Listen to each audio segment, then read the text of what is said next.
Some of you guys have been writing to MakeLure.com looking for information about making Marlin lures. Well, Marlin heads come in a bewildering number of sizes. Look at that baby. And shapes. And they're used obviously for more than just Marlin. And there's two aspects to them. Obviously the size and shape, but also the weight. I had the opportunity many years ago, in fact 20 some years ago, and fished with a fellow named Black Bart, who was a pioneer in this field. And he explained it to me like this. As you increase speed with the lure and you want it to remain stable, you generally lengthen the body. The tail, of course, serves as a tail of a kite, and that adds to stability as well. And the idea is to try to make them come up and bubble, come back down, up, bubble.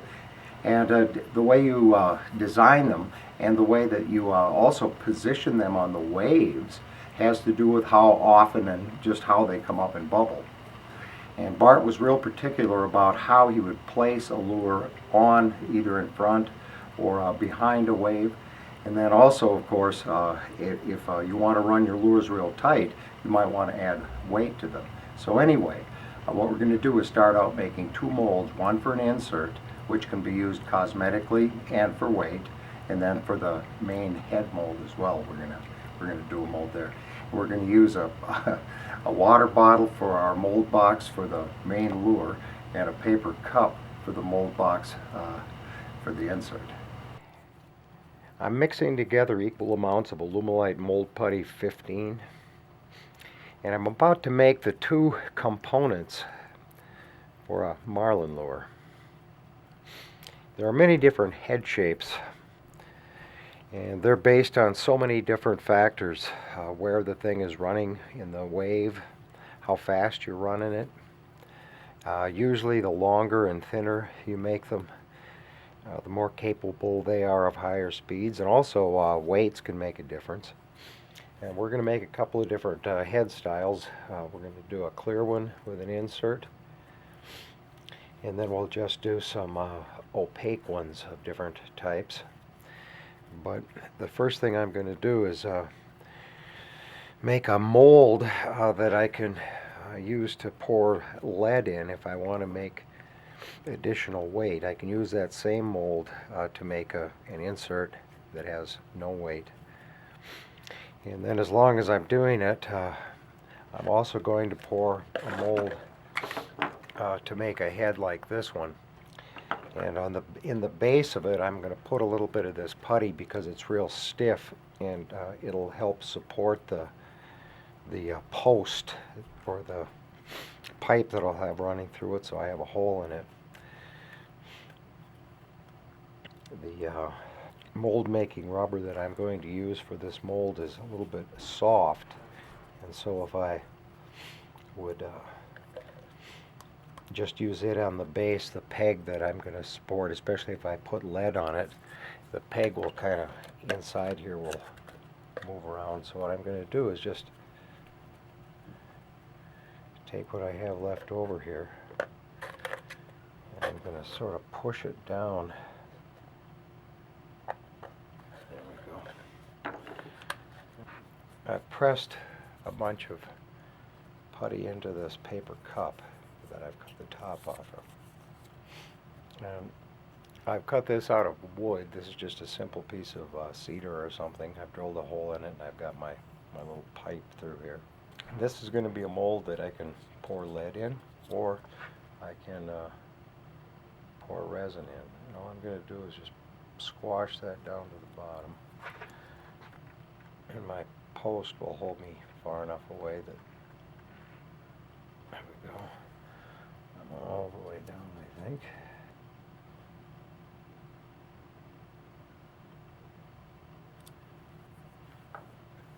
Excess here. Roll in a little ball.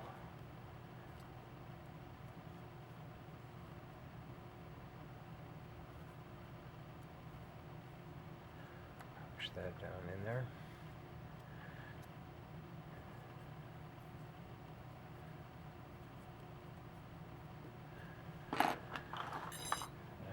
take this blade and kind of work this putty down in.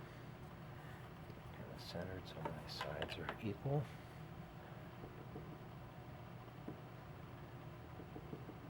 And the reason that I made it this shape is if pouring lead, you want it to be real stable, so I've got it triangular in shape.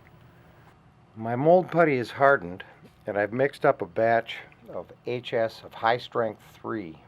This is much more liquid, much more flexible, and it will follow the contours of this thing just perfectly. It'll also bond like super tightly to the putty. Let's pour this in here. And all right, a few hours, and this one's all ready. This one only took about 15 minutes. In fact, if I wanted to, I could pull this one out of here right now. This putty is hard enough in itself that it doesn't need any additional support. That's why it's so good for making things out of lead, so it doesn't bulge out on the sides. I figured that would happen. There we go. There we go. Now we've got a mold that'll work either for lead or for some other kind of an insert that we can put foil on or decorate in some way. Okay, the lead is all melted. It's looking good. And now we'll pour this mold maybe about half full. That should be ready to take it out of the mold.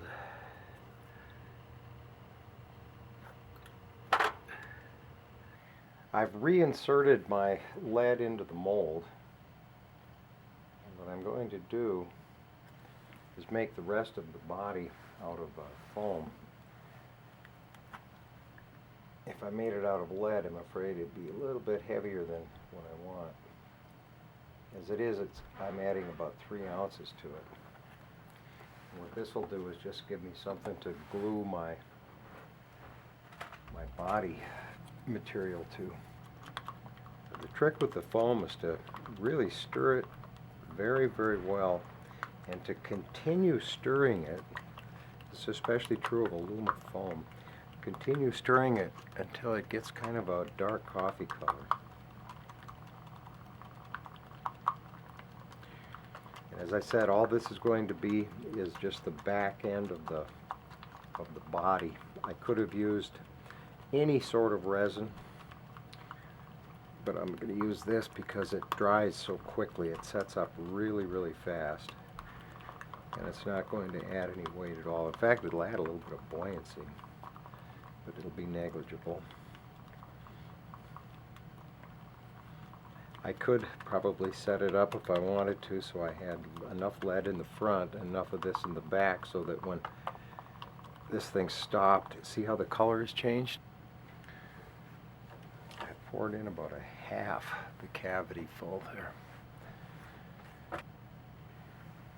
As that thing is drying, I've cut out a shape that is the same as my body. And what I'll do is trace out a couple of those. Cut a strip of silver for the belly.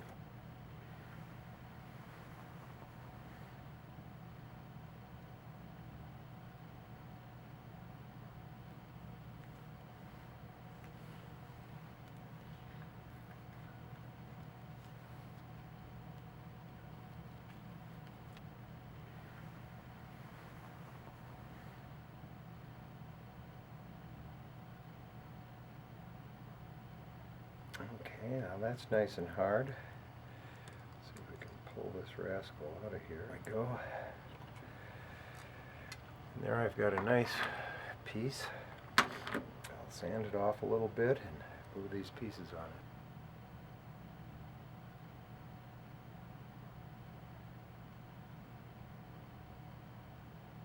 Okay, now I'm going to start peeling the tape apart and just sticking it on the daily bob here. And it's just a matter of going all the way around and getting the sides, the belly. Put these little pieces here, and then the eyes are going to go on top of that.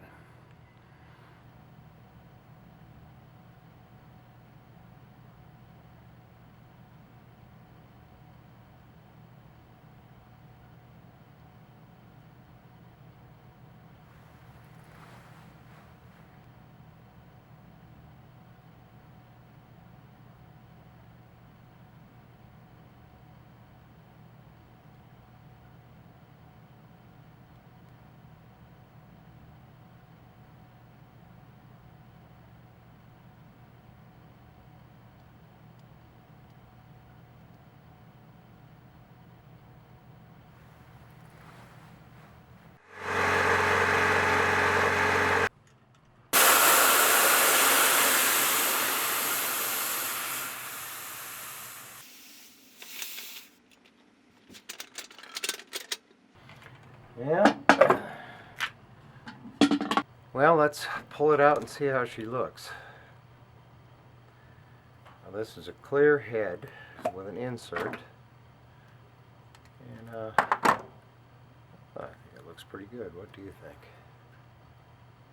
Now I can polish this up a little bit with a really fine like 20,000 grit. But I think it looks pretty doggone good. Get a hold of this and just spin this baby around and pull it out, and we'll be ready to go.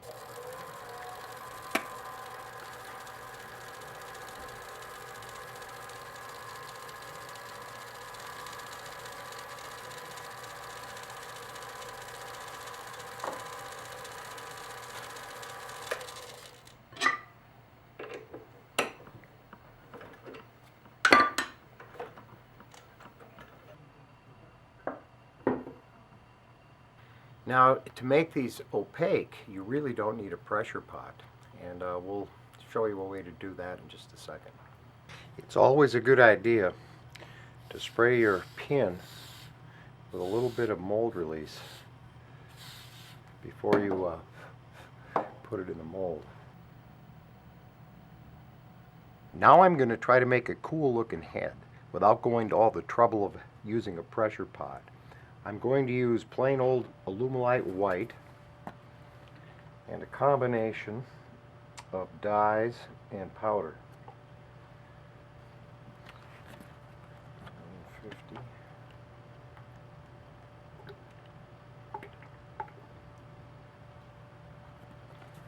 There we go. Now notice I've got all my sticks prepared ahead of time in the concoction of various dyes and so on. What I'm going to do is make my base color black.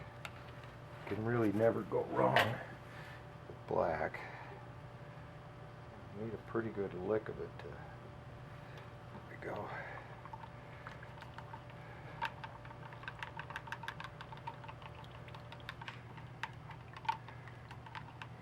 I'm just going to take a little bit of this red.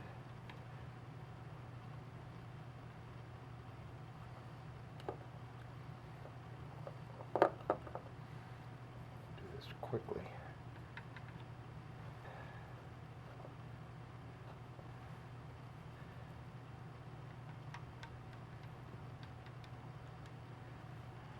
And then just take a look at this blue. You won't even be able to hardly see this.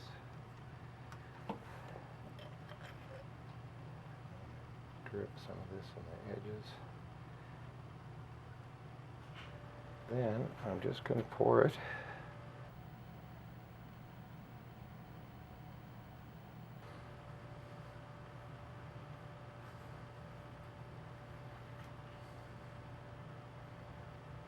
and if I don't like the way this comes out, I can always paint it.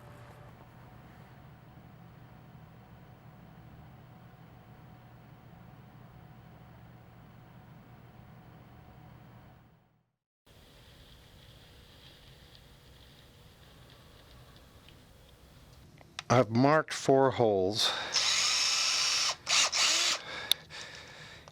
I'm going to put my tubes through.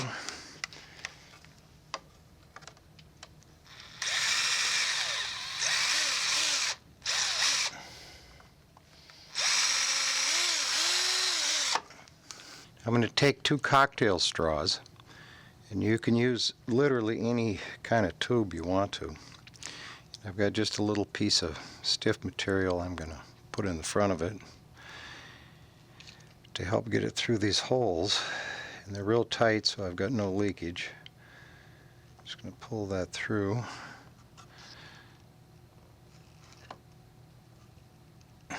Push it through the other hole.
Well, I've popped it out of the pressure pot,